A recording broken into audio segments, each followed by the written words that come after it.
From 1995 to 1998, the Chicago Bulls had one of the most dominant teams in NBA history.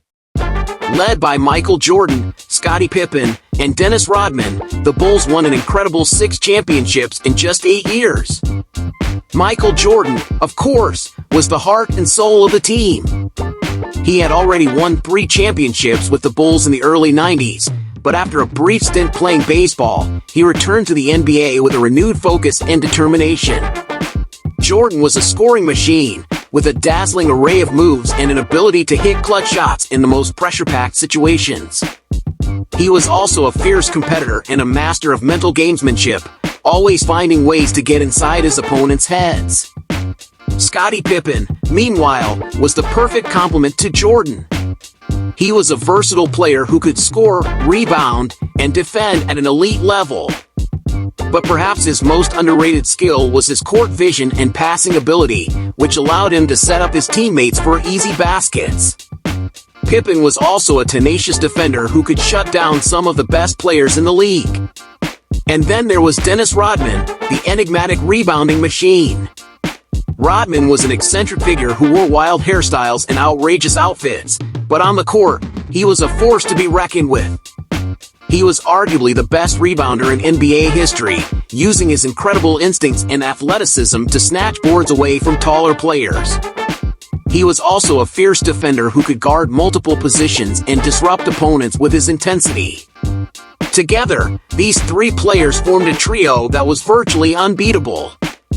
They had a chemistry and a shared sense of purpose that allowed them to dominate opponents on both ends of the court. And they were supported by a talented cast of role players, including Tony Kukoc, Steve Kerr, and Ron Harper, who all contributed to the Bulls' success.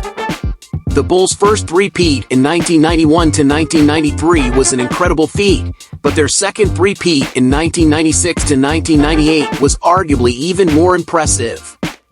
After a brief retirement, Jordan came back to the team in 1995 and led the Bulls to another championship in 1996. They repeated as champions in 1997, and then capped off their historic run with a dramatic win in the 1998 NBA Finals against the Utah Jazz. In that game, Jordan famously hit a game-winning shot over Brian Russell to seal the championship and solidify his legacy as one of the greatest players in NBA history. The Bulls' dominance in the mid-90s was not just about individual talent, though. It was also about teamwork, sacrifice, and a shared commitment to excellence. Jordan, Pippen, and Rodman were all incredibly competitive and driven, but they also knew how to put their egos aside and work together for the good of the team. They were led by a brilliant coach in Phil Jackson, who knew how to get the most out of his players and create a winning culture. In the years since the Bulls dynasty ended, many other teams have tried to replicate their success. But none have come close to matching the Magic Trio's combination of talent, chemistry, and sheer dominance. The Bulls of the mid-90s remain one of the greatest teams in NBA history, and their legacy will continue to inspire basketball fans for generations to come.